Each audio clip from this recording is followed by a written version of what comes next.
So a few people have told me that they'd really like to see more on positivity and self-love. So I thought it might be worthwhile just doing this short video on a few exercises that we might be able to do that could help. We see and we are seeing so much negativity. We see a lot of it online. And I think the only way to do that is not to fight it, but just to counteract it with positivity. I don't believe in fighting against this negativity. I don't believe in that. What I do believe in is finding the positivity within ourselves, focusing on our own energy, on how we can do good, on how we can be positive, and looking at our own self-love as well. Self-love is a really interesting thing because I think, so many people struggle with it, and I think it has a lot to do with the fact that we're taught, I think, by society that we should be really kind to other people, but that we should be critical of ourselves. I honestly believe that we should treat ourselves with the same level of empathy and compassion that we would show to anybody else. And I'm hoping that these small little exercises are going to be a start and a way that we can practice doing that. Okay, let's go. So this first one, number one, is about recognizing our own achievements and looking for things that we can be proud of ourselves for. Think about it. When did you last actually think to yourself, do you know what? I'm really proud of myself for doing this. It's often just something that we don't do. So what I'd like us to do and what I'd like us to keep doing, and I'm going to try to keep these in my mind as well. I'm going to try to keep asking myself these questions every day, and I'm going to see how I go. So what I'd like us to start with is I'd like us to look for 3 things that we're proud of ourselves for. So I want us to start with, I am proud of myself for... Okay, I'll start. I am proud of myself for creating content because I've really, I've really kept going with it, and I've been creating content for Instagram and YouTube. Obviously, you know that because you're watching it, and TikTok, and then I've been posting a lot of the Instagram stuff on Twitter and Facebook as well. I've kept it up. I only started a short while ago, but I've really been keeping it up, and I've been putting a lot of effort into it, and I'm really proud of myself for that. My number 2. Okay. I am proud of myself for working hard and for persevering with what it is that I really want to do. Because, I've really had to keep the vision, even when there were times when I've had to do other things, I've really kept the vision of what I genuinely want for my life in my mind. I've never let that go. And I've kept working at it, whenever I could. And there were so many times when I could have given up, and I haven't. And I'm proud of myself for that. I am proud. Number 3.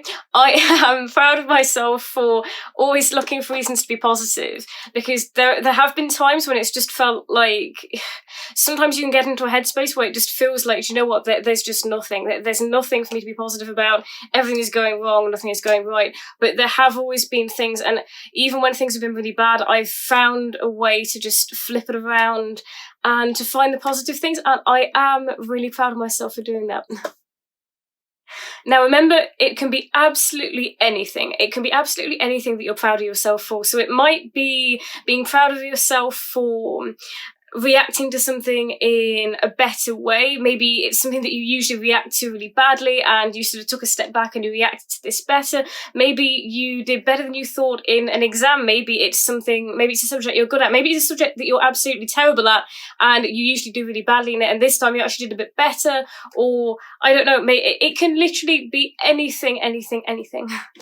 Okay, second exercise. Second exercise is gratitude. I know I've spoken about this before, but honestly, gratitude has made a really big difference in my life. Not just in my life in general, but it's made a huge difference to my level of self-love. And it's something that you wouldn't necessarily think, but for me, I found that when I actually embody gratitude, because it's such a positive emotion to have and such a positive emotion to feel, that it's actually, anything negative that I was thinking about myself, it's just sort of dissipated, and I've been able to focus in a different way, in a more positive way. So we're now going to try to think of 3 things that we are really grateful for, and we're going to feel it as well. Okay, I'll start. So my first one is I am really grateful for social media. And I know that social media gets a bad rep at times, but you know what? I'm really grateful for the existence of YouTube, because if it wasn't for YouTube, then I wouldn't be able to create these videos. I mean, I could create them, I suppose, but I'd have nowhere to post them. So I'm really grateful for YouTube. I'm really grateful for, you know, all of the other platforms. I've been using Instagram a lot, and I'm really grateful for TikTok, because it means that I can actually talk to people and reach people, and you know, I have comments and I get to reply to comments and talk to people about my content, and that's just a really incredible and fulfilling and rewarding thing for me to be able to do.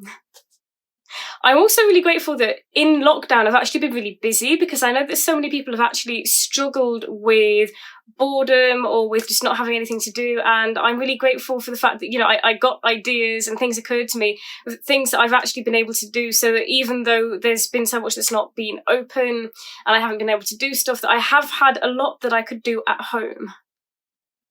I am really grateful that we live in a world full of possibilities.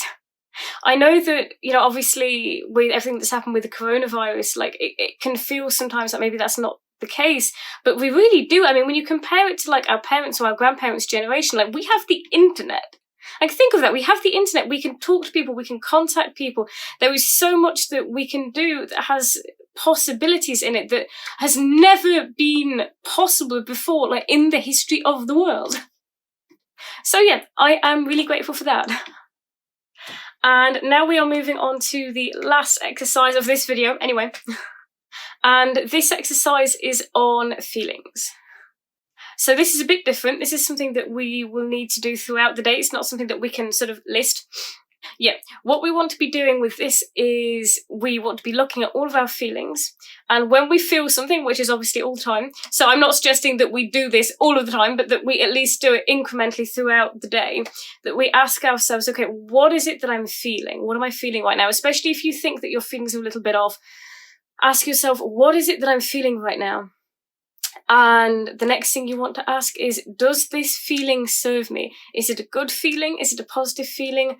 Does it serve me? And if the answer is no, then we just want to let it go. And obviously sometimes that's not so easy. I know that it's not.